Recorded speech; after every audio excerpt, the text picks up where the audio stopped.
Imagine walking into a room and instantly knowing who is trustworthy, who is hiding something, and who is about to tell a lie without hearing a single word. What if you could read people like an open book just by watching their body language? Every gesture, every glance, every subtle movement reveals a secret message.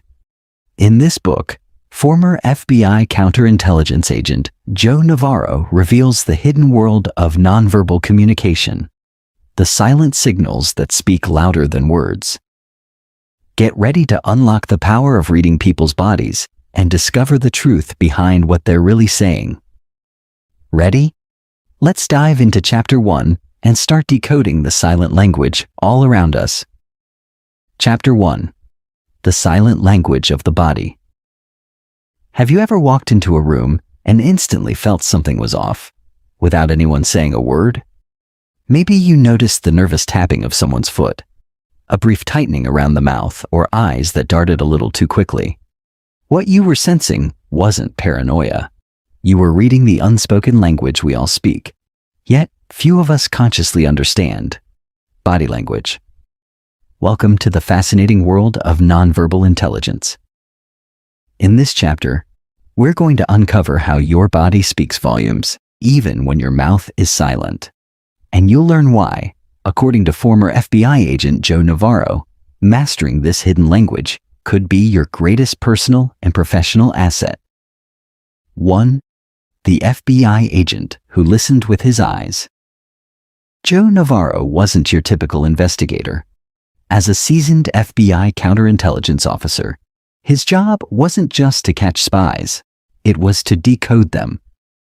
He didn't rely on high-tech gadgets or dramatic interrogations. Instead, he watched closely. Over the years, Joe became an expert at noticing the subtle twitch of a hand, a tightening jaw, or how someone's feet pointed toward the exit during questioning. These signs, often ignored by others, told Joe when someone was anxious, hiding something, or ready to flee. He realized something profound. The body whispers what the mind tries to hide. And once he began trusting those whispers, he caught criminals not by chasing them, but by reading them. 2. The language without words. You don't need to speak to communicate. In fact, research suggests that more than 60% of communication is nonverbal. Before we ever spoke a single word as a species, we relied on facial expressions, gestures, and postures to survive. Body language is primal. It's hardwired into our nervous system, and most importantly, it's honest. When someone says they're fine, but their shoulders are tense, their hands are clenched, and their eyes are averted, you know better. Navarro teaches us to stop focusing on the words and instead tune into what the body is saying, because the body doesn't lie. 3. Comfort versus discomfort, the core principle. Here's one of Joe's most important lessons. Forget trying to catch people lying. Instead, ask yourself this: are they comfortable or uncomfortable? All nonverbal behavior falls into these two categories. Comfort behaviors: relaxed posture, genuine smiles, open gestures, stable breathing, and confident movement. Discomfort behaviors: fidgeting, face touching, foot tapping, lip biting, defensive arms, throat clearing. It's not about labeling someone as deceptive. It's about noticing when something causes internal tension. That's the cue. That's when the body starts leaking the truth. Navarro calls these tells, clues that someone is under stress, feels threatened, or wants to flee. 4. Establish the baseline before you judge. Imagine this. You meet someone who avoids eye contact and constantly fidgets. You assume they're lying. But what if that's just how they always behave? That's why Navarro insists. Observe a person's baseline. That means watching how someone behaves under relaxed, non-threatening conditions. Only when their behavior changes, when they deviate from their norm, should you take notice. For example, A person who normally speaks fluidly starts hesitating after a tough question. Someone who usually smiles starts tightening their lips and turning away. These deviations are gold. They suggest internal conflict. And that's where truth hides. 5. The power of observation. We live in a world addicted to words. We text, type, and talk all day, but rarely observe. Joe Navarro learned to slow down and see. He teaches us to watch facial expressions before a person responds verbally. Observe their hands. Are they relaxed or restless? Notice posture shifts, leaning away or curling inward. Glance at their feet, pointing toward the door. Each movement offers data. Each gesture is a message. The better you observe, the more truth you'll uncover. 6. Why the face is the great liar. It might shock you, but the face is often the least reliable part of the body. Why? Because we train our faces to lie. We fake smiles. We mask fear. We perform for others with rehearsed expressions. But the rest of the body? That's much harder to fake. Our hands, feet, legs, and posture are far more honest indicators of what we're feeling inside. So while the face can deceive, the body leaks the truth. Navarro teaches you to go beyond the face, to focus on what's happening below the neck. That's where the real signals are. 7. Real-life example, the lying interviewee. In one FBI interview, Navarro asked a simple question. Where were you yesterday afternoon? The suspect replied calmly, at home, watching TV. But Navarro noticed something. As soon as the question was asked, the man touched his neck, shifted in his seat, and his feet turned slightly toward the door. The verbal answer said relaxed, but the body screamed discomfort. He wasn't caught because of what he said. He was caught because his body said something different. 8. Your body is talking. What is it saying? Here's a twist. You're not just reading others. Others are reading you. Your body sends signals every moment. Confidence or insecurity. Openness or defensiveness. Interest or boredom. When you cross your arms, avoid eye contact, or fidget nervously, people notice, even if they don't realize it consciously. Navarro teaches that being aware of your own signals is just as important as decoding others. You can control your body language to become more influential, approachable, and trusted. Start by asking yourself, what does my posture say when I walk into a room? Do I project calm or chaos? Am I congruent? Do my words and body match? Because when they don't, people feel it. 9. Why this skill is a superpower. Imagine being able to tell when someone's nervous in a business negotiation. Detect discomfort during a first date, even when they smile. Know when someone is truly listening, or just pretending. Body language is the closest thing to mind reading we have.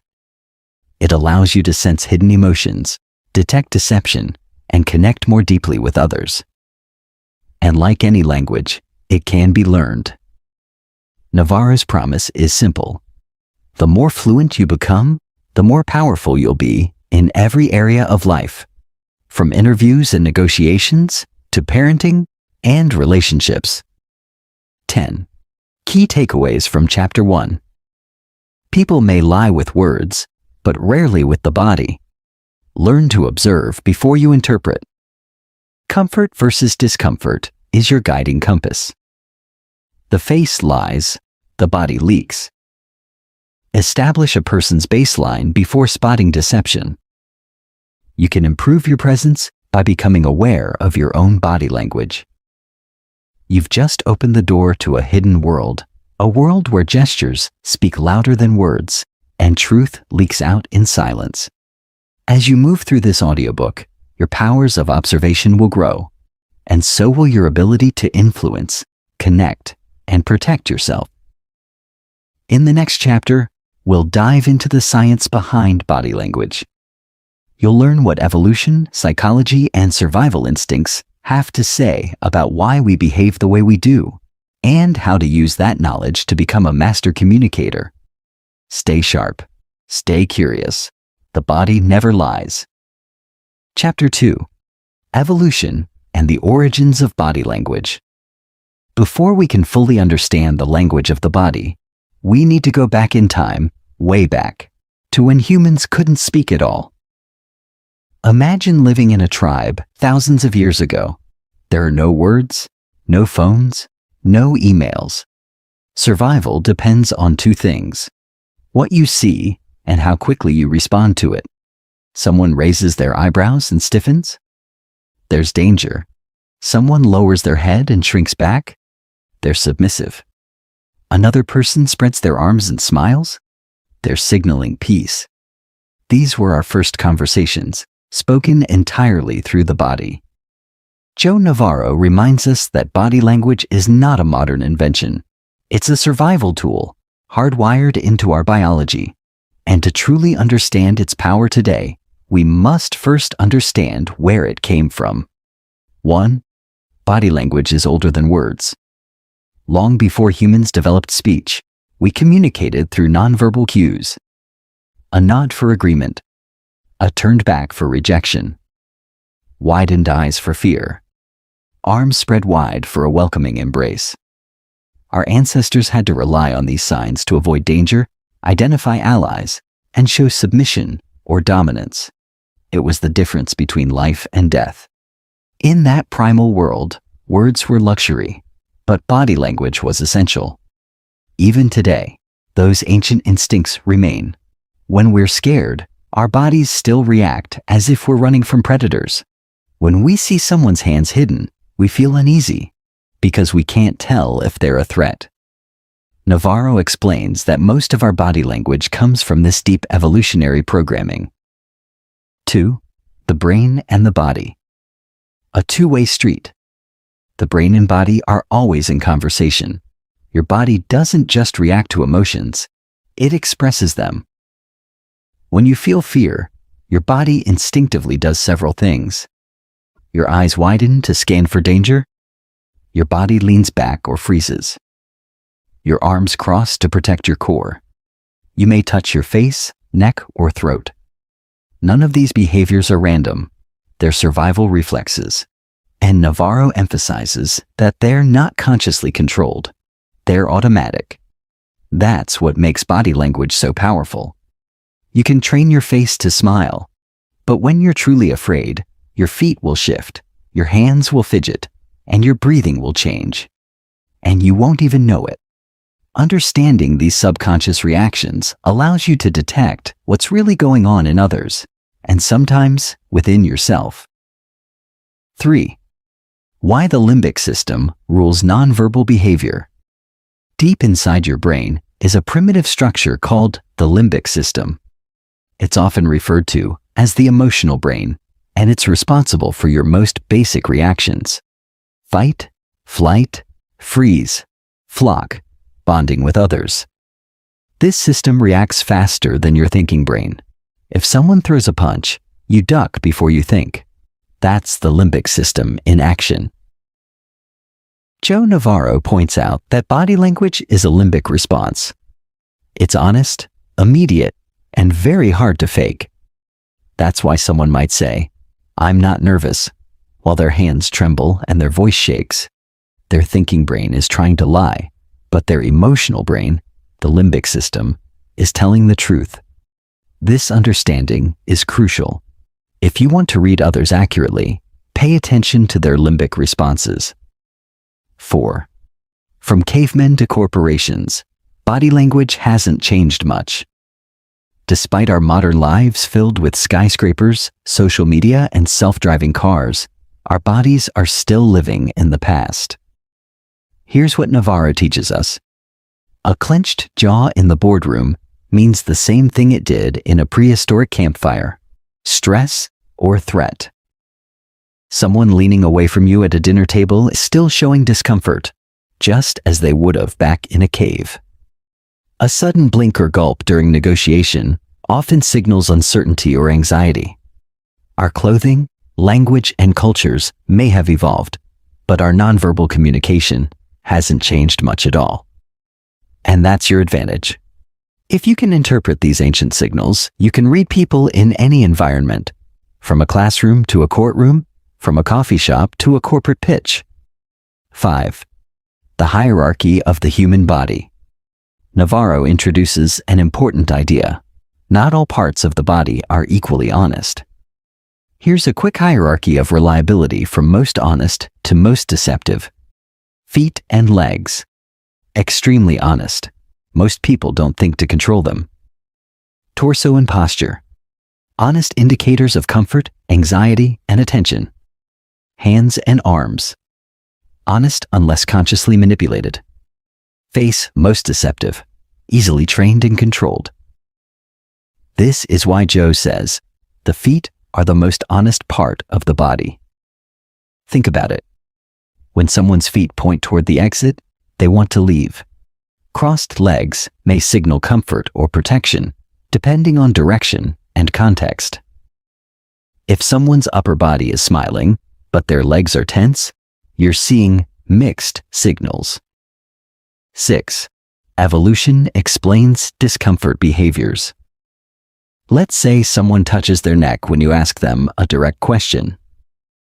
Why?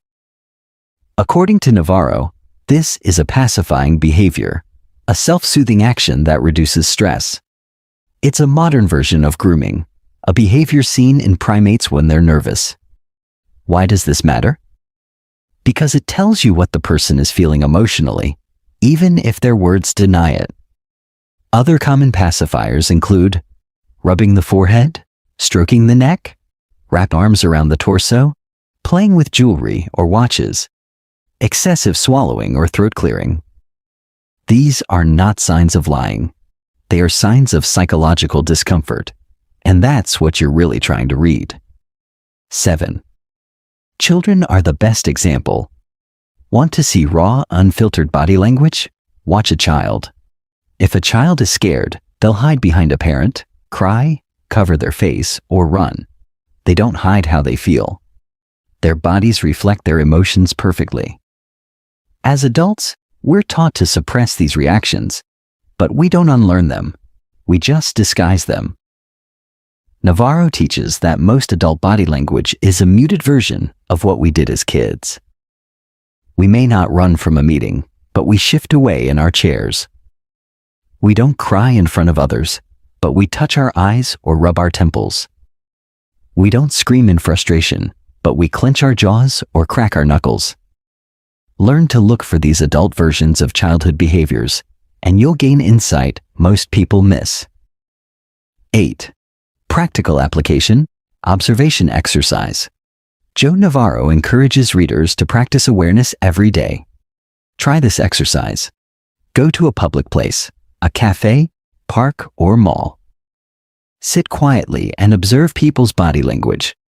Don't listen to their words. Just watch their posture, gestures, and facial expressions. Ask yourself, do they look relaxed or tense? Are they leaning in or pulling away? What are their feet doing? Within minutes, you'll begin to see emotional states without hearing a word. Do this often, and soon, you'll be able to walk into any room and instantly sense who is confident, who is nervous, who is hiding something, and who wants to leave. 9. The body as an emotional barometer. Joe Navarro describes the body as an emotional barometer. It measures and displays the pressure of a person's inner world. When pressure rises, whether from fear, excitement, guilt, or attraction, the body leaks signals. You just have to tune in. Whether you're a parent sensing something is wrong with your child, a manager evaluating a job candidate, or a partner noticing your loved one seems distant, body language gives you the first clue. Not to judge, not to accuse, but to become more present, more aware, and more connected. 10. Key takeaways from Chapter 2. Body language evolved before spoken language. It's a primal survival tool. The limbic system drives nonverbal behavior, honest and automatic. Modern humans still display ancient signals under stress or threat. The feet and legs are the most honest indicators of emotional state. Children display unfiltered body language. Adults simply disguise it. Pacifying behaviors reveal discomfort, not necessarily deception. Practicing observation sharpens your ability to read emotional truth. The body is a storyteller, one that began speaking long before words were born. And by reconnecting with this ancient language, you gain access to a layer of reality most people overlook. You're not just learning to decode others. You're learning to navigate the world with insight, empathy, and awareness. In the next chapter, we'll explore how to establish a person's baseline behavior, the essential first step before detecting deception or distress. Because without a baseline, everything you observe is just a guess. Stay sharp, watch the body, read the truth. Chapter 3. Establishing the baseline. The first rule of reading body language. If you want to truly understand what someone's body is telling you, never make assumptions based on a single gesture. A nervous smile doesn't always mean guilt. A foot tap isn't always frustration. And crossed arms? They could mean anger, or just that the room is cold. That's why Joe Navarro's golden rule is this. Always establish a baseline. Before you can spot deception, discomfort, or attraction, you need to know what a person's normal behavior looks like, because every individual is unique, and without a baseline, your interpretation will be guesswork. Let's dive into how to build that baseline, and why it's the foundation of every accurate reading. 1. What is a baseline? A baseline is a person's normal, relaxed behavior when they are not under stress and not feeling threatened. It includes their usual posture, natural gestures, typical facial expressions, eye movement patterns, the tone and rhythm of their speech, how they move their hands, legs, and feet. Joe Navarro compares it to understanding someone's default settings. Once you know how a person typically acts when they're at ease, any deviation from that becomes a powerful clue. For example, if someone usually maintains eye contact but suddenly looks away while answering a question, that's meaningful. If their hands are always expressive but go still during a certain topic, that shift could signal discomfort. If they suddenly blink faster or fidget when discussing an issue, they might be anxious about it. But remember, the key is comparison. Without a baseline, these behaviors could mean anything. 2. How to establish a baseline quickly. Navarro outlines practical ways to build a baseline in just minutes. Here's how to do it. A. Start with neutral conversation. Begin by asking simple, low-stress questions like, how was your weekend? What kind of movies do you enjoy? Have you traveled anywhere recently? During this, observe facial expressions, hand and foot movement, body posture, voice tone and pace, eye contact habits. This helps you see how they behave when they're comfortable and not guarded. B. Watch for consistent patterns. Notice how they typically sit or stand, move their hands, position their feet, use their eyes. These are their baseline behaviors. Mark them mentally. C. Be patient. Don't rush.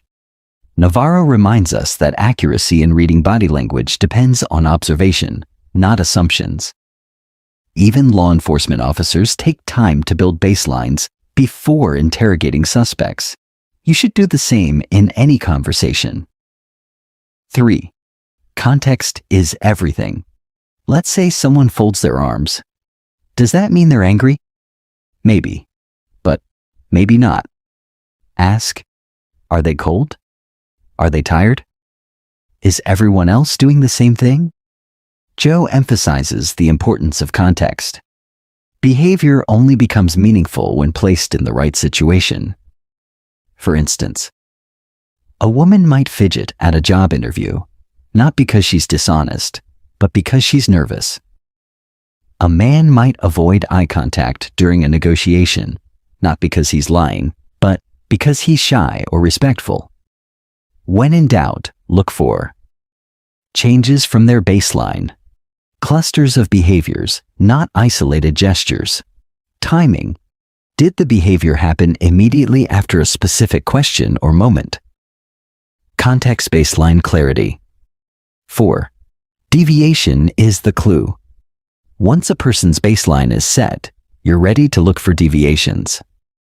For example, if someone's hands usually rest calmly on the table but suddenly go under the table during a tough question, that shift matters. If their posture suddenly stiffens or leans back during a topic, their body is distancing itself emotionally. If they normally smile while speaking but suddenly stop smiling, that change reveals discomfort. These deviations are the goldmines of body language analysis. But don't assume what they mean. Use them as signals to investigate further, not as final judgments. 5. Be a student of subtlety. Navarro teaches that the best body language readers are not the loudest observers, they're the most patient ones. They notice a subtle lip twitch, a brief shift in foot position, a micro-expression of fear or contempt, a delayed response or unnatural stillness. These are not dramatic signs, but they are real. And the more attuned you become to a person's baseline, the easier it becomes to detect even the smallest variations. Think of it like music. If you know the melody well, you'll instantly hear when a note is off. It's the same with body language. 6. The power of clusters. Another rule Navarro repeats: never rely on a single signal. Look for clusters, 2 or more nonverbal behaviors that point to the same emotion. Let's say you ask someone a sensitive question and you observe the following. They shift in their chair. Their foot points toward the door. They rub their neck. Their voice cracks slightly. That's a cluster suggesting discomfort or anxiety. One of these behaviors alone might mean nothing. Together, they tell a compelling story. Clusters deviations from baseline powerful insight. 7. Real-life application, the interview room. In his FBI days, Joe Navarro used baselines to spot deception. He would begin interrogations by asking friendly questions. As he observed the person's default behaviors, eye movement, hand gestures, voice, he built a detailed mental map. Then, as the questioning got tougher, he watched for shifts. One man he interviewed was calm until asked about a specific night. Suddenly he crossed his legs away from Navarro, covered his neck with his hand, stuttered, looked down. Those deviations were clues, and when combined with hard evidence, they helped secure the truth. You can use the same approach in everyday life: job interviews, dates, negotiations, or even parenting. 8. Why baselines prevent misjudgment. Have you ever misread someone? Maybe you thought they were lying, rude, or uninterested, only to realize later they were just anxious or distracted. That happens when we jump to conclusions without understanding their baseline. Navarro warns that misreading body language can damage relationships. That's why building a baseline isn't just smart, it's ethical. You don't want to accuse someone of dishonesty just because they fidget. You want to understand what's normal for them, and then read their reactions through that lens. 9. Pay special attention to the feet and hands. Joe says that when building a baseline, watch the extremities. Feet show direction of interest or discomfort. Hands reflect nervousness, honesty, or deception. If someone's feet normally face you during a chat, but suddenly turn toward the exit, watch out. If their hands usually gesture openly but now disappear, something's changed. Feet and hands are often more honest than the face, which can lie. 10. Chapter takeaways. Let's review the core lessons of this chapter. A baseline is a person's normal, relaxed behavior. Without a baseline, body language interpretation is unreliable. Establish a baseline through neutral conversation and observation. Context always matters. Never judge based on a single gesture. Watch for deviations. They indicate emotional change. Look for clusters of behaviors pointing to the same emotion. Focus on the extremities. They're harder to control and more honest. A good observer is patient, curious, and non-judgmental. Every person you meet speaks two languages, the one with words and the one with their body. But without a baseline, you're reading a story without knowing the characters. Joe Navarro's insights remind us that to truly understand others, we must first watch them with empathy and curiosity. In the next chapter, we'll explore comfort and discomfort behaviors, the universal code that tells us when someone feels safe or threatened, honest or deceptive. Because once you know what comfort looks like, you'll recognize discomfort instantly. Observe patiently. Read deeply. Discover the truth beneath the surface. Chapter 4.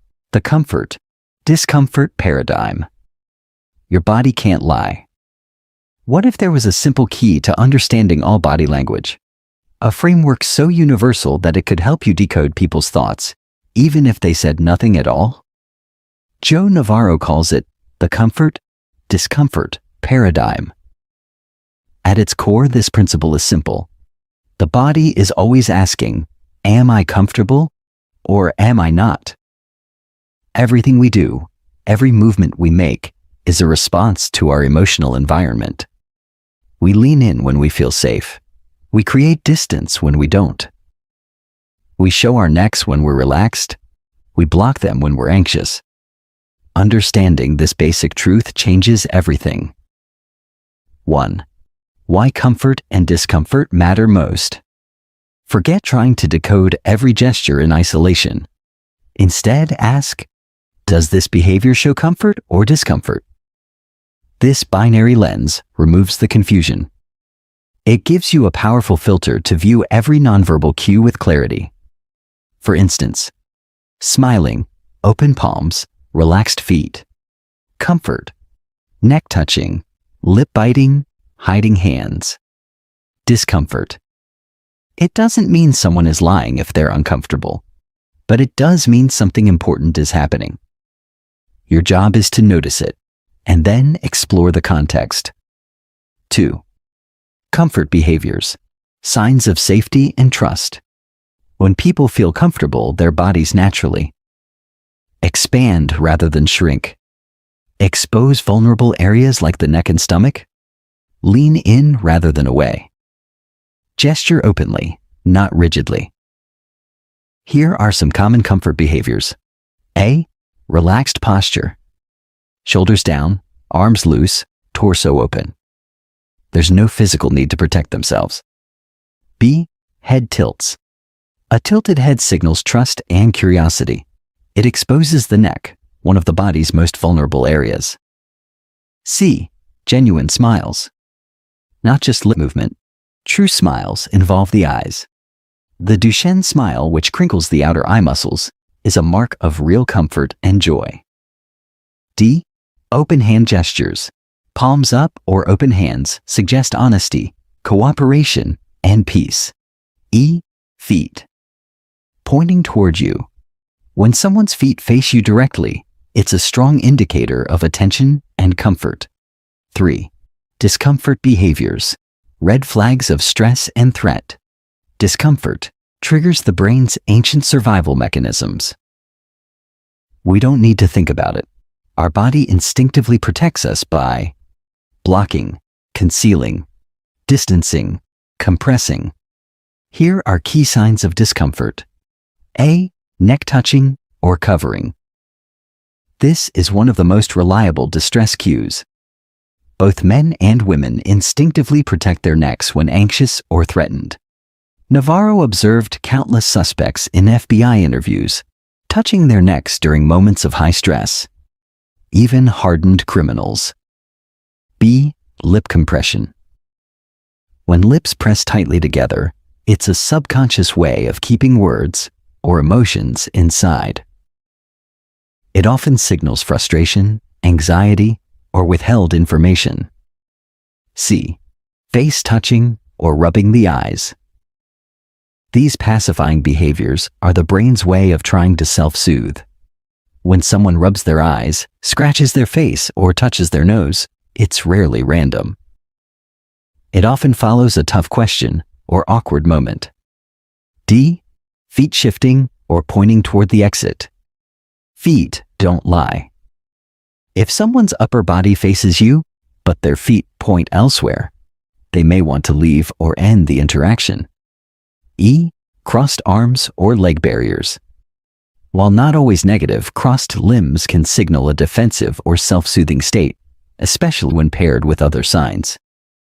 4. Pacifying behaviors. The body's soothing mechanism. Here's where things get even more fascinating. When we feel stressed, the body often engages in pacifying behaviors. Physical gestures designed to calm the nervous system.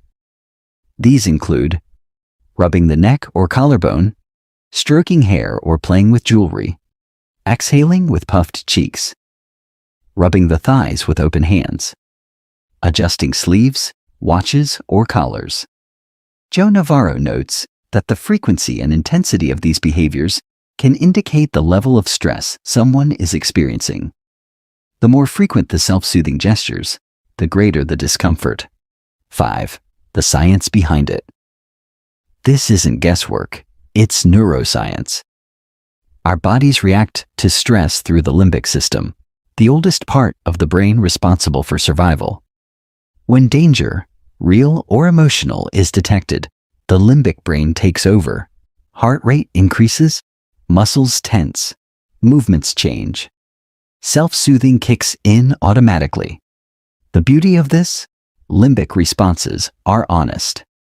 Unlike spoken words, which can be rehearsed, manipulated, or faked, the body's limbic reactions are automatic and uncontrollable.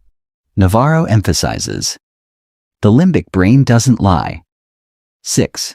Observing comfort, discomfort in real life. Let's look at a few everyday examples. Job interview. A candidate starts off calm. You ask about a gap in their resume, and they touch their neck, look down, cross their legs away from you. That's a clear comfort to discomfort transition. First date. Your date leans in, maintains eye contact, gestures freely. Comfort. Later you bring up your ex. Suddenly, their feet shift away. They fold their arms. Their smile fades. Discomfort detected. Parenting. Your child is excitedly telling a story. Hands waving. Posture open. Then you ask about school grades. They look down and scratch their arm. That change matters. 7. Don't jump to conclusions. Ask questions. Here's a critical warning from Navarro. Discomfort doesn't mean deception. It might mean embarrassment, fear of judgment, stress from another issue.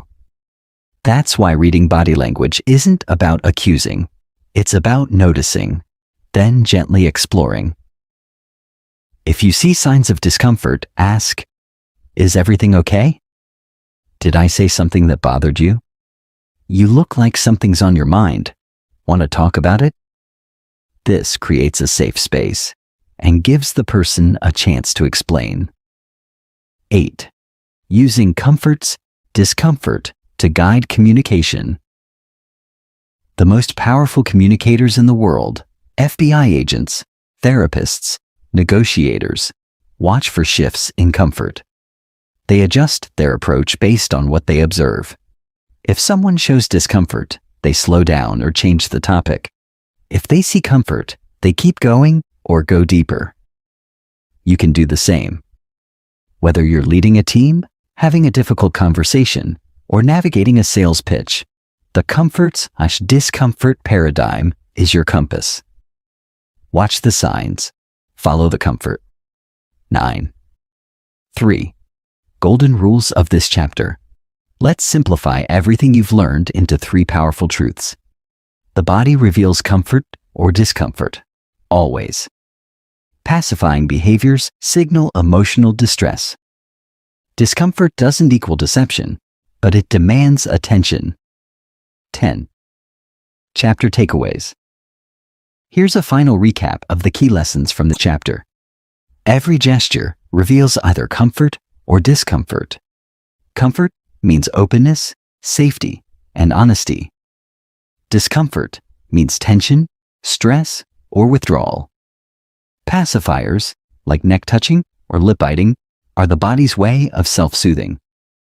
Focus on clusters and changes, not isolated gestures. Never accuse. Use discomfort cues to ask better questions and build trust. Every day, people around you are revealing their emotions, not through words, but through the language of their body. If you watch closely, you'll see the truth emerge, quietly, honestly, and without filter. In the next chapter, we'll explore how specific parts of the body, starting from the feet upward, offer unique insights into what a person is really feeling. Because if you want to become a true body language expert, you must learn to read from the ground up. Stay grounded, stay observant, and let the body reveal what the mouth may hide. Chapter 5. Feet. The most honest part of the body. If you want to truly understand someone, don't start with their eyes, hands, or facial expressions. Start with their feet. Yes, the feet, often ignored and hidden from plain view, are actually the most honest part of the human body. Why? Because we rarely think about controlling them. 1. The truth beneath us. Think about it. We train ourselves to smile, to control our voice, to maintain eye contact. But feet? They move on instinct. Navarro emphasizes, the feet are the most honest part of the body because they are furthest from the brain and the least consciously controlled. They react to our deepest emotions, often before our face does. In high-stress FBI interrogations, even when suspects sat calmly with a neutral face, their feet would tap, bounce, or shift, exposing their anxiety. This is limbic truth in motion. 2. Direction reveals intention. The direction someone's feet point can reveal who or what they're most interested in, whether they want to stay or go, where their attention is really focused. Examples. Feet pointing directly at you, full engagement. One foot turned toward the door. A desire to leave. Feet pointing toward a specific person in a group attraction or interest.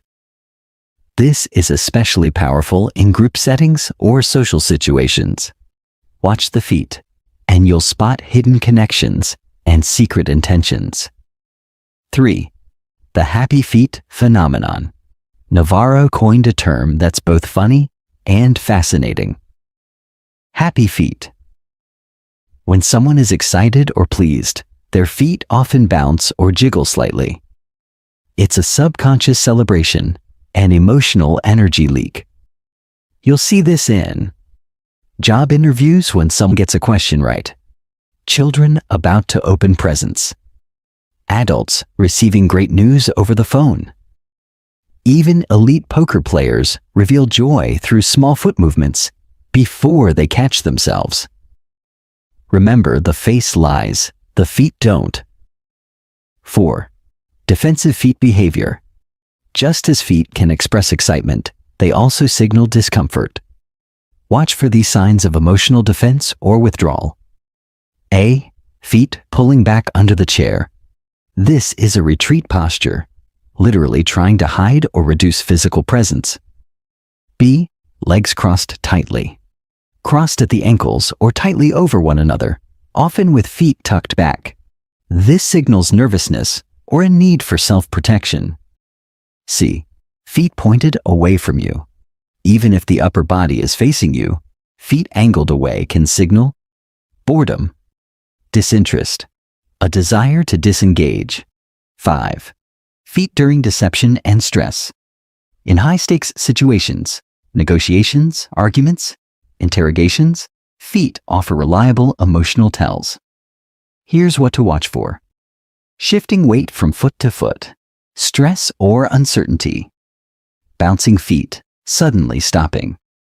Something serious is about to be said. Feet freezing completely. Extreme fear or mental overload. One of Navarro's favorite tactics during an interview was to suddenly shift topics and watch the suspect's feet. Even if their face stayed neutral, their feet often gave away tension or interest. 6. Cultural consistency of foot behavior. One reason foot cues are powerful is that they're culturally universal. In nearly every culture, turning feet towards someone is welcoming. Turning them away is dismissive. Happy feet signal joy. Withdrawal signals fear or discomfort. While some gestures, like handshakes or eye contact, vary across cultures, the limbic foot response is a global truth. It's part of our evolutionary heritage. 7. Real-life scenarios. Reading feet in action. Let's walk through a few real-world examples. A. The first date test. Two people sit across from each other. One leans forward, smiling, but their feet are pulled back under the chair, ankles crossed tightly. This signals anxiety or emotional retreat, despite the smile. B. The business meeting. In a room full of people, a potential client listens politely, but their feet are pointed toward the exit, legs tightly crossed. They're ready to leave, mentally and physically. C. The argument at home. Your partner says, "I'm fine," but their feet are bouncing nervously. That's not fine. That's suppressed tension. 8. How to respond to what the feet reveal. Once you learn to spot foot cues, you gain an edge, but only if you use it wisely. Don't confront someone about their foot behavior. Adjust your approach based on what you see. If someone's feet show discomfort, consider backing off, softening your tone or changing the topic. If their feet show openness and comfort, you can deepen the interaction. The feet give you the emotional weather report. Use it to navigate better. 9. Feet in deception detection. In deception scenarios, Navarro advises watching for sudden foot stillness during tough questions, shuffling or stepping back unconsciously, one foot turning away mid-conversation. These cues don't prove someone is lying, but they do reveal discomfort. Combine these signs with facial expressions, voice tone, and timing, and you get a clearer emotional picture. 10. Chapter takeaways. Let's recap the secrets the feet reveal. Feet are honest. They react before we can control them. Direction matters. They point to what we care about. Movement reveals mood. Happy feet, nervous feet, still feet. Each says something. Disengagement starts at the feet. Watch for turning away or pulling back. Use foot cues to guide your strategy, not accuse. So often we look people in the eye trying to find the truth. But next time look down. In the subtle tap, in the tiny turn, in the bounce or the freeze. There it is. The truth we try to hide with words often escapes through our feet. In the next chapter, we'll move up the body to the torso and arms and explore how posture, barriers, and limb positioning give away far more than we realize. Keep your eyes low, your awareness high, and your curiosity open. Chapter 6. The torso, hips, and chest. Revealing the core of emotion. While the feet may be the most honest, the torso, which includes the chest, hips, shoulders, and belly, is the emotional command center of the body. Joe Navarro emphasizes that the torso reveals how safe, confident, or threatened we feel at any given moment. It's the bridge between thought and movement, and it gives away more than most people realize. 1. The torso. Our comfort barometer. The torso is where we protect the most vital organs. When we feel safe, our chest expands, shoulders open, and posture is upright. When we feel threatened, we instinctively hunch our shoulders, pull in our arms, tuck in our chests, turn our torsos away from perceived threats. This is evolutionary, protecting our heart, lungs, and abdomen from harm. 2. Leaning in versus leaning out. Leaning in. When someone leans their torso toward you, they're engaged and interested. It signals comfort, trust, emotional closeness. This is why lovers lean into each other and strangers lean away. Leaning out. When the torso leans away, even subtly, it can signal discomfort, disagreement, boredom, a desire to escape. You'll see this in meetings, dates, and interviews. Even if the person is nodding or smiling, if their torso leans back or twists slightly away, they're not fully in. Navarro's advice: don't just listen to what people say. Watch which way their body is pointing. 3. The power of the chest and shoulders. The chest is a confidence display. When people feel powerful or proud, they puff out their chest, raise their chin, drop their shoulders back. This posture is often automatic in athletes who win, leaders giving speeches, or people making bold statements. Closed chest. When someone's shoulders round forward and chest collapses, it's a cue of low confidence, sadness, defeat, fear. This turtling posture shows retreat and vulnerability. 4. Hips. The true power base. Hips may seem like a neutral area, but they hold immense nonverbal power. When someone places their hands on their hips, Navarro explains, it's often a territorial and dominance display. It makes the body appear larger and ready for action. Other hip cues. Facing you directly. Confidence, assertiveness, angled or turned away. Discomfort, disinterest. Hips back, shoulders forward. Hesitation or uncertainty. Gender variations. In women, exaggerated hip movement can be a subconscious attraction display. In men, wide hip stances often signal dominance or aggression. 5. Torso turning, the silent goodbye. When someone suddenly rotates their torso away during a conversation, while keeping their head turned toward you, it often signals they want to leave. They've mentally checked out. They're experiencing discomfort. This is called ventral denial, a protective movement to shield the body's front. It's subtle, but extremely revealing. 6. Torso. During stress and deception. Navarro points out that during deception or extreme stress, people often cross their arms, clutch their stomach, or hunch forward.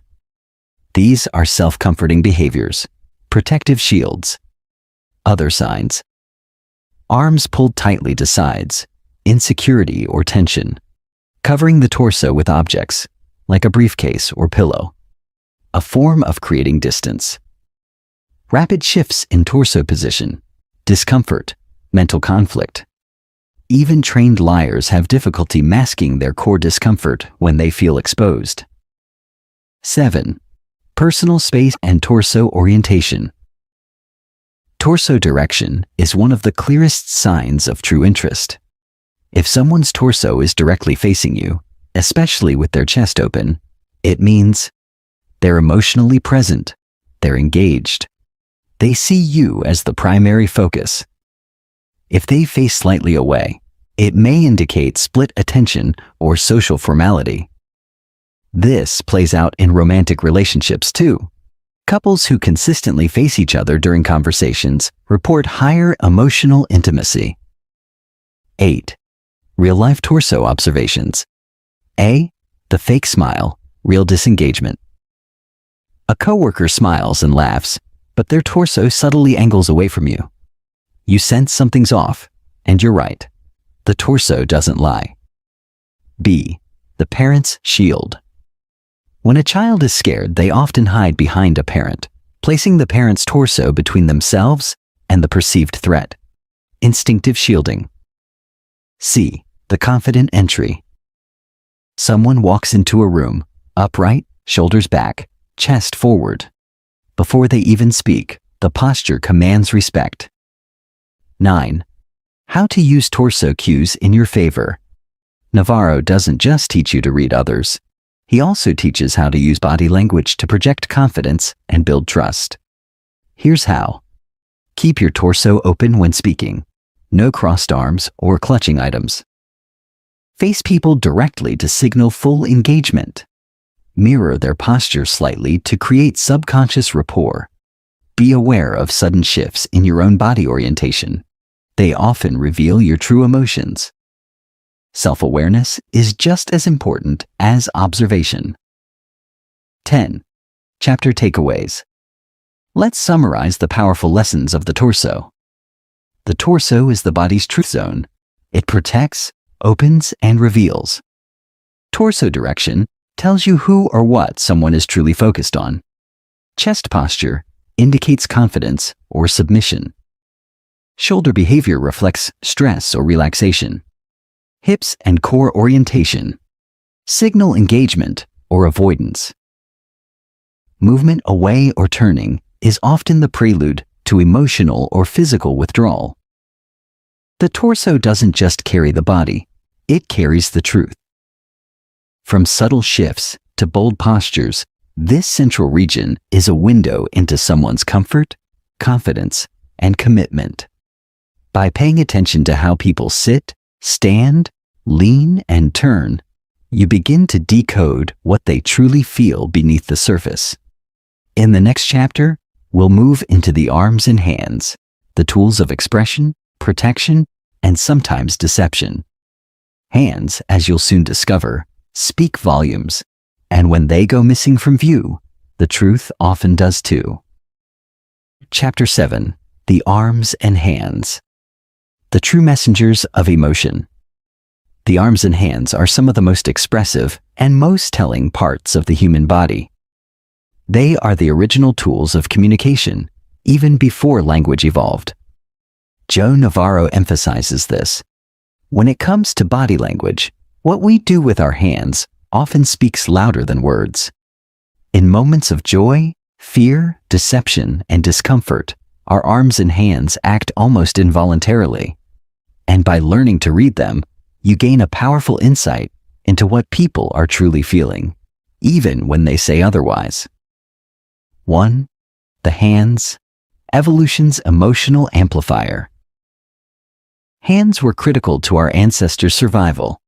Whether wielding tools or offering signs of peace or aggression, they were, and still are, the ultimate social signalers.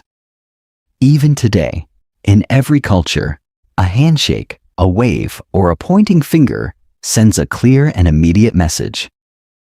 When we see someone's hands, we feel more at ease. When they're hidden, clenched, or blocked from view, we instinctively feel suspicion or discomfort. Navarro puts it bluntly. When the hands go missing, trust goes missing. 2. Open hands. Honesty and cooperation. Open palms, especially when facing up or outward, are universally seen as honest, friendly, trustworthy, non-threatening. This is why leaders, speakers, and negotiators often use open palm gestures when speaking. They subconsciously communicate transparency. Even in ancient times, showing empty hands was a way to signal peace. I carry no weapons. You are safe. When people hide their hands, however, behind their back, in pockets, or under a table, it often causes subtle discomfort in observers. It's as if something is being concealed, even when it's not. 3. Hidden or clenched hands. Discomfort or deceit. When someone hides their hands during a conversation, it's often a red flag. It may indicate, nervousness, anxiety, deception, lack of engagement. Clenched fists are another cue, often associated with anger, frustration, or readiness to fight or flee. Even subtle finger rubbing or hand wringing can reveal deep emotional discomfort. Navarro explains that law enforcement often notices suspects' hands first, not their faces. Why? Because the hands show stress, tension, and intent before any words are spoken. 4. Hand-to-face gestures, self-soothing or deceptive. When someone touches their face, especially around the mouth, nose, eyes, or neck, it's often a pacifying behavior.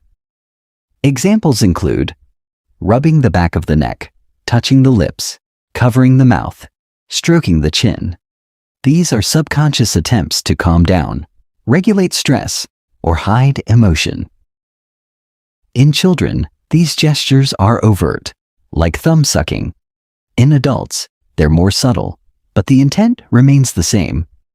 Frequent face touching during a tough conversation can be a clue to inner turmoil or deceit. 5. Crossed arms defensive, not always negative. We often interpret crossed arms as defensive or closed off. And while that's sometimes true, Navarro explains it can also simply mean the person is cold. They're comfortable that way. It's a habitual resting pose. However, in a tense situation, crossed arms often signal disagreement, resistance, withdrawal. To read it accurately, look at context and other cues, like facial expression, posture, and voice tone. If the arms are crossed tightly, fists clenched, and shoulders hunched, it's likely a defensive emotional state. 6.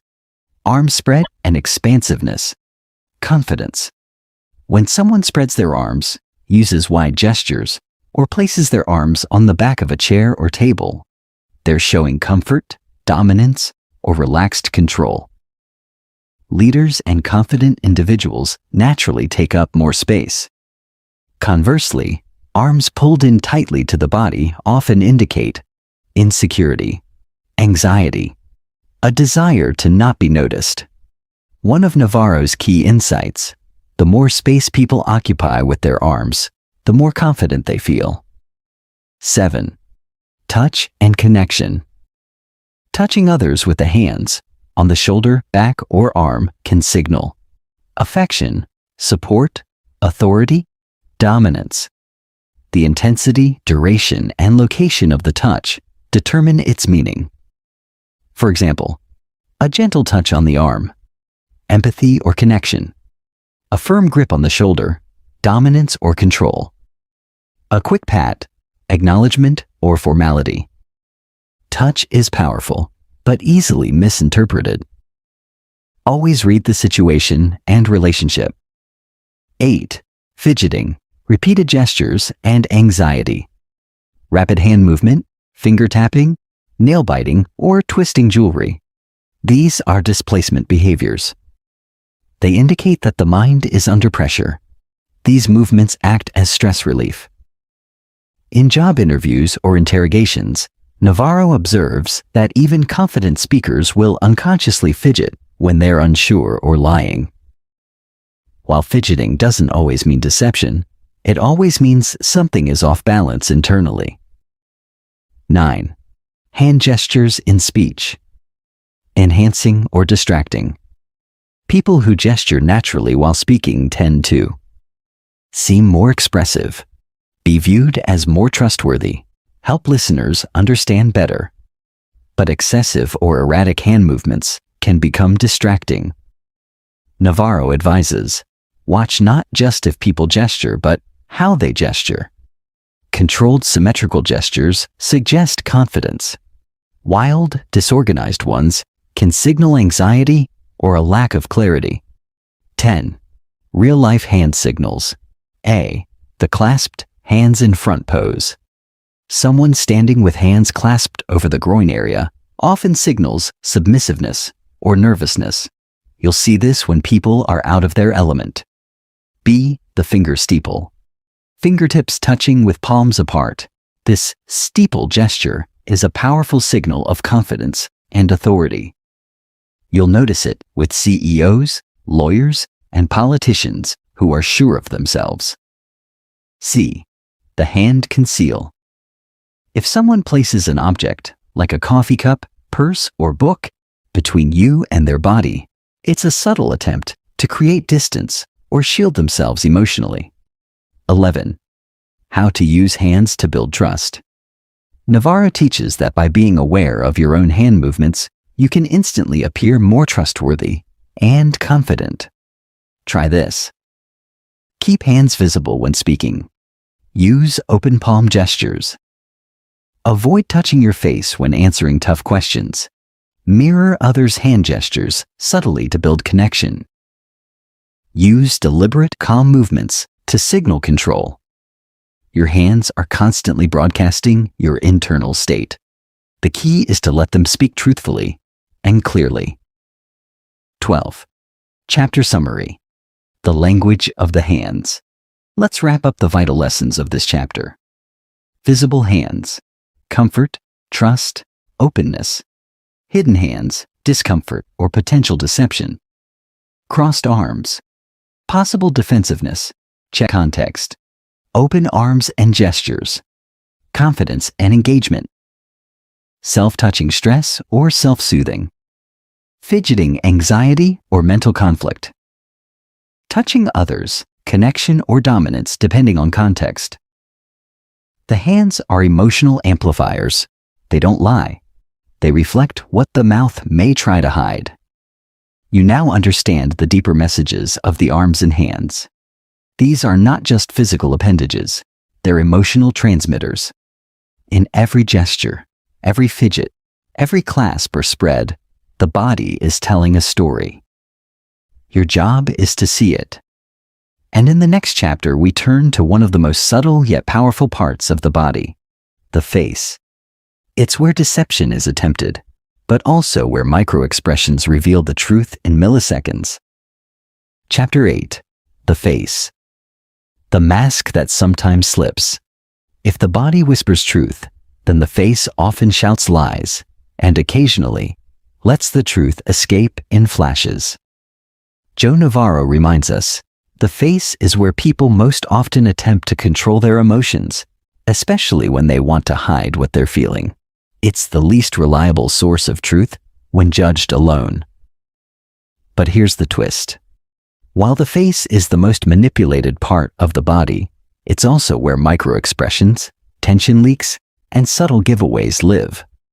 Learn to read them, and you gain access to people's deepest, unspoken realities. 1. Why the face is a double-edged sword. From childhood, we're trained to put on a brave face, smile even when it hurts, and keep a straight face. This conditioning makes the face our most rehearsed mask. But as Navarro points out, even the best actors, on stage or in real life, can't hold the mask perfectly. When emotions surge, the real expressions break through, often in fleeting, involuntary twitches or changes that last less than half a second. These are called micro-expressions, and they're the goldmine for any body language decoder. 2. The truth about micro-expressions. Micro-expressions are brief facial movements that reveal genuine emotions, even if the person tries to suppress them. They occur in 1/25th of a second, far too fast for most people to consciously control or fake. The most common emotional micro-expressions are fear, anger, disgust, happiness, sadness, surprise, contempt. Navarro warns, spotting micro-expressions takes practice, attention, and patience. But when you learn to see them, it's like watching someone's inner world burst to the surface. 3. The eyes. The emotional spotlight. They say the eyes are the window to the soul, and in nonverbal communication, this is truer than ever. Here's what Navarro teaches us about eye behavior. A. Pupil dilation. When someone is genuinely interested or emotionally aroused, positively or negatively. Their pupils dilate. You can't control this. It's entirely involuntary. B. Blinking. Rapid blinking can indicate anxiety, stress, lying, overstimulation. Slow, deliberate blinking might suggest arrogance or boredom. C. Avoiding eye contact. Avoiding eye contact may suggest discomfort, shame, fear, deceit. But beware, in some cultures or personalities, avoiding eye contact is normal. So, always read it in context. D. Prolonged eye contact. Too much eye contact can feel aggressive, intimidating, or confrontational. Or, in a manipulative context, it may be a tactic to convince or dominate. 4. The mouth more than words. While the mouth speaks, it also betrays emotions in subtle ways. A. Tight-lipped smile.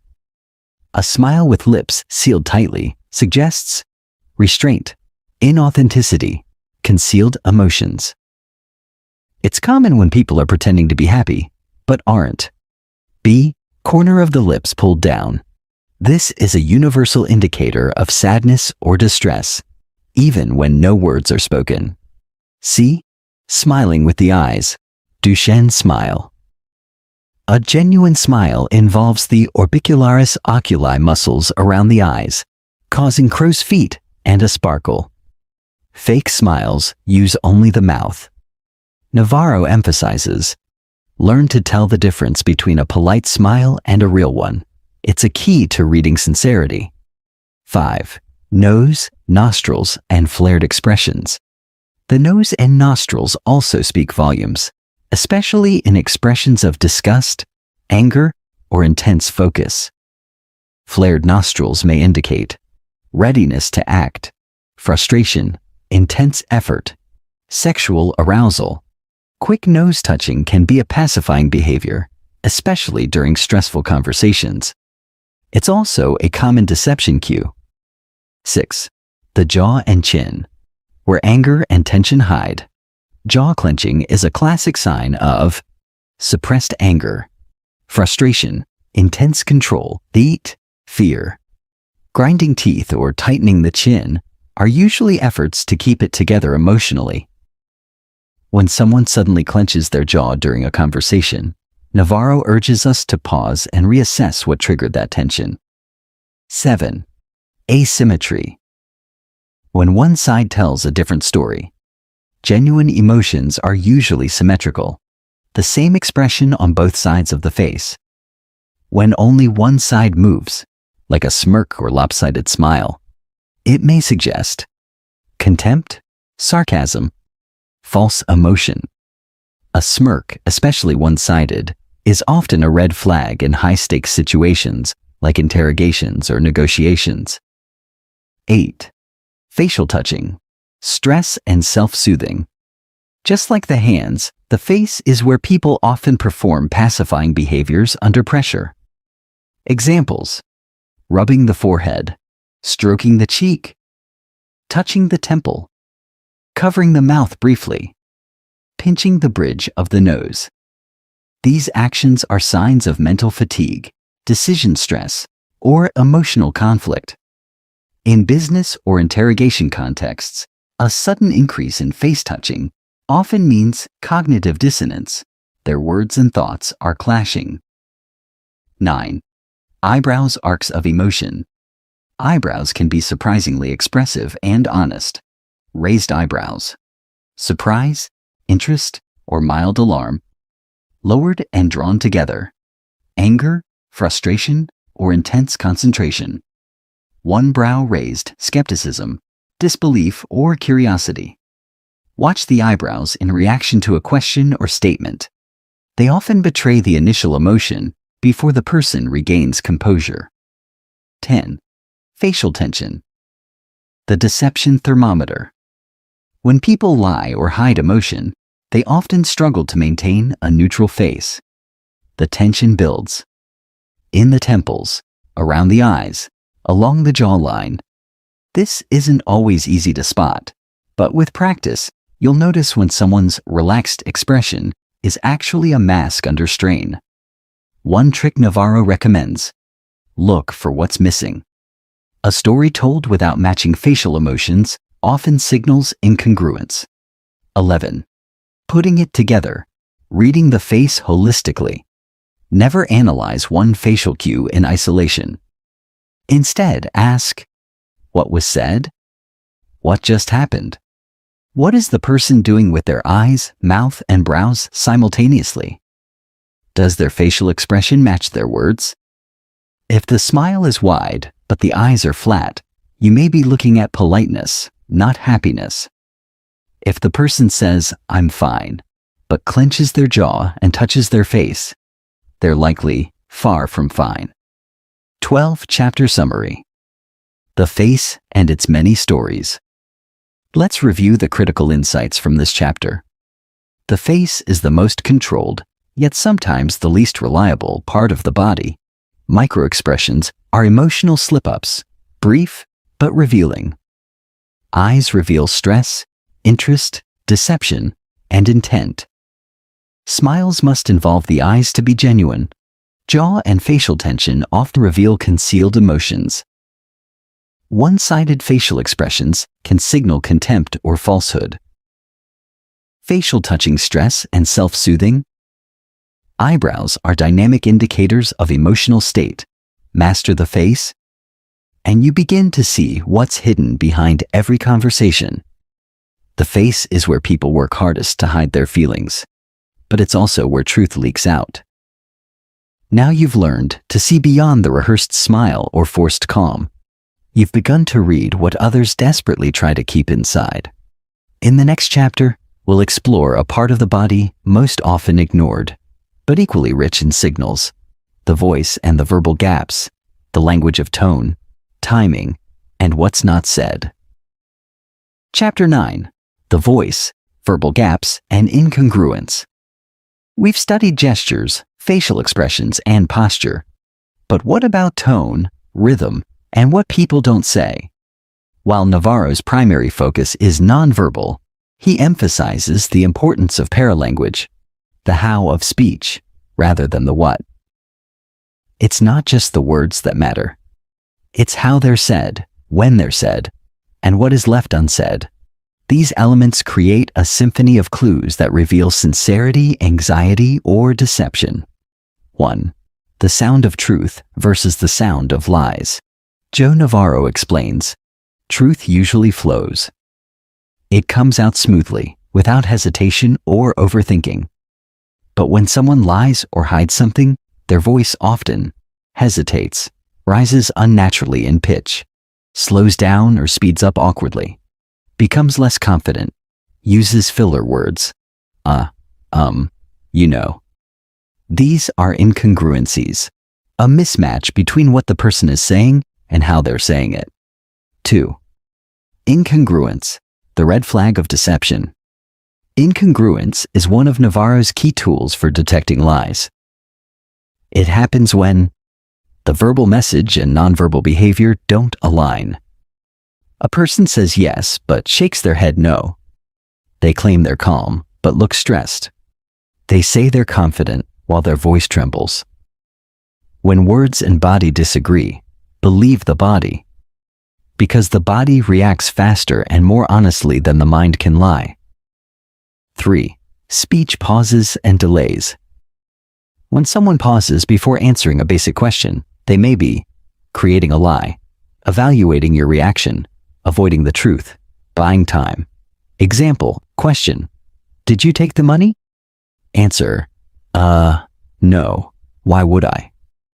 Navarro notes the delay and hesitation often come before deception, and the added, why would I, is a defensive deflection, not a direct denial. 4. Repeating the question trouble. One classic deception indicator is repeating a question before answering it. Why? It gives the brain time to invent a plausible story, check your emotional state, frame a safe response. Example, question: were you with Sarah last night? Answer, was I with Sarah last night? Yeah, I was. Genuine responses don't need such buffering. 5. Verbal deflections and qualifiers. People who want to appear honest but aren't may use honestly to tell the truth. Let me be clear. Believe me. I swear. Navarro teaches us to be cautious with these. Why? Because truth doesn't need defending, but lies often do. These truth claims can sometimes signal inner guilt or the need to reinforce a false narrative. 6. Changes in voice pitch. A rise in pitch, especially mid-sentence, often indicates stress, fear, emotional arousal. This isn't about speaking loudly.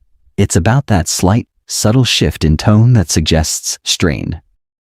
People in difficult situations, like interrogations, often betray their discomfort this way. 7. The too much information trap. When someone offers more details than necessary, they may be compensating for a lie. Truth is simple, but deception often sounds like, I got home at exactly 6:37, I checked the mail, fed the dog, turned on the TV, watched the news for 13 minutes. That kind of over-explaining can be a red flag.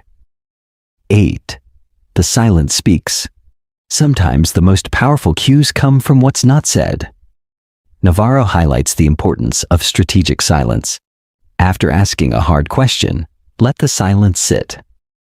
Watch how the other person reacts.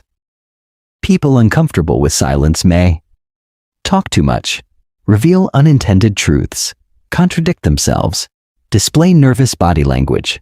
Silence isn't empty. It's full of signals. 9. Clusters of deceptive behavior. No single speech cue confirms deception, but when clusters emerge, be alert.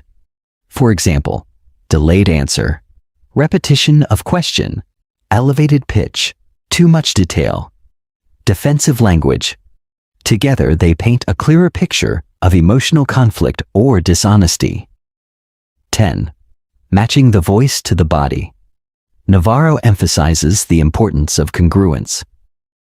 When a person speaks confidently and stands tall, shares sad news and slumps with genuine sorrow, says they're okay but fidgets and avoids eye contact, the difference is revealing.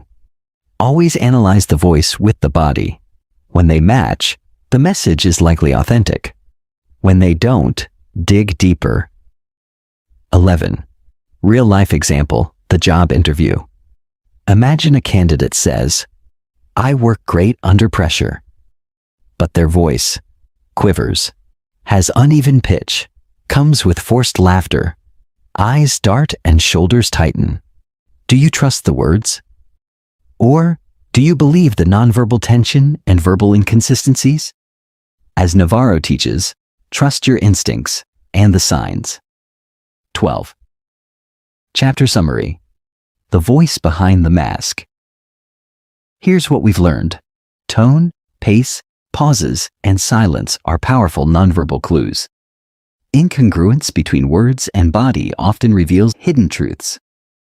Speech hesitation, question repetition, and over-explaining signal discomfort or deception.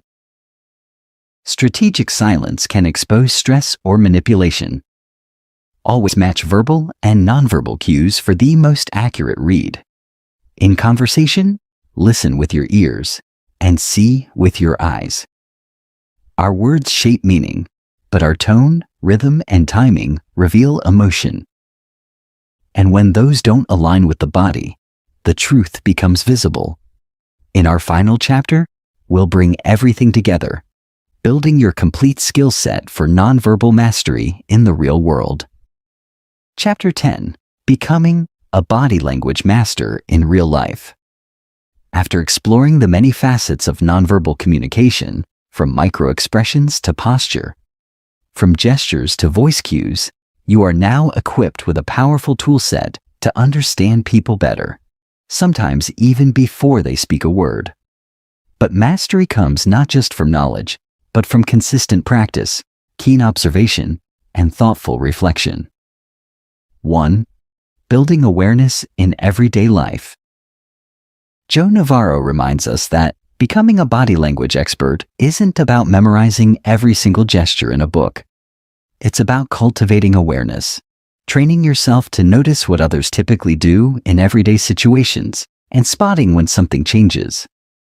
Practice by observing friends and family in casual conversations, watching how people behave in public places like cafes or parks, paying attention to tone, pauses, and nonverbal signals during meetings.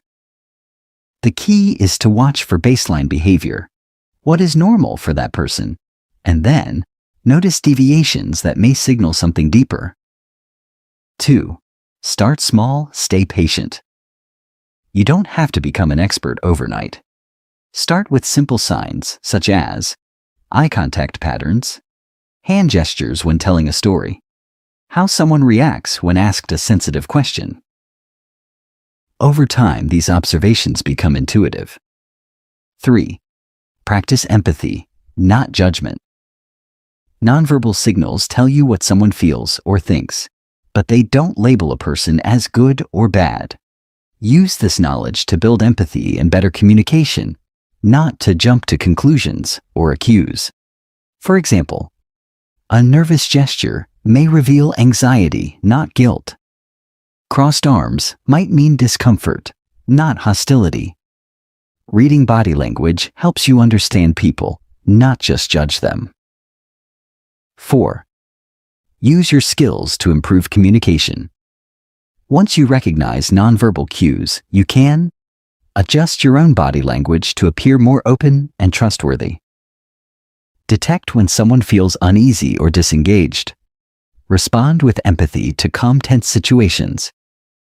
Build stronger rapport by mirroring positive gestures. This skill improves relationships, personal, professional, and social. 5. Beware of cultural differences. Navarro emphasizes that body language isn't universal.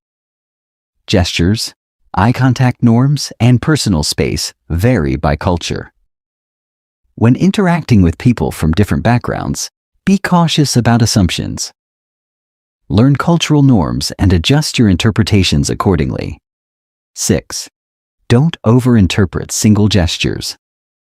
Avoid the common mistake of reading too much into one isolated gesture.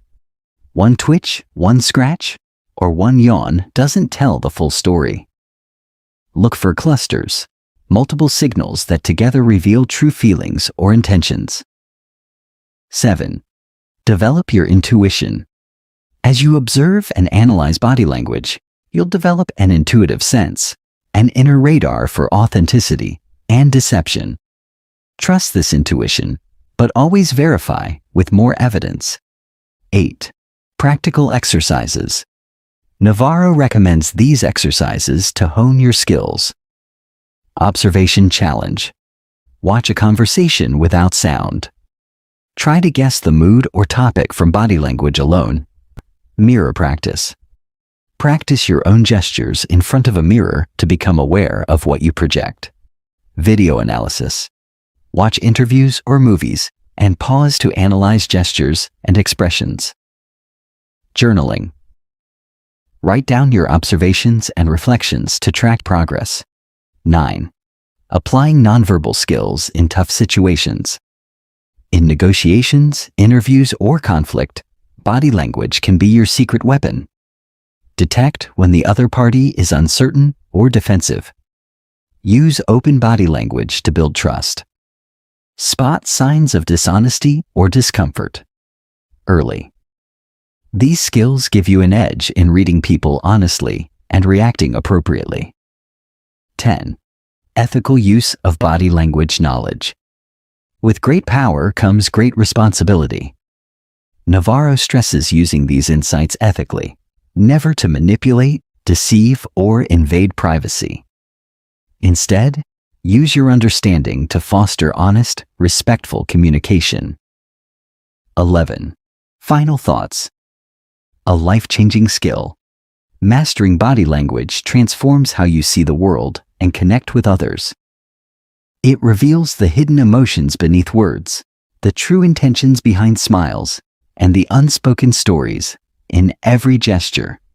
By paying attention, practicing patience, and applying these principles wisely, you become more confident, empathetic, and successful in your interactions. Remember, every person is an open book if you know how to read it.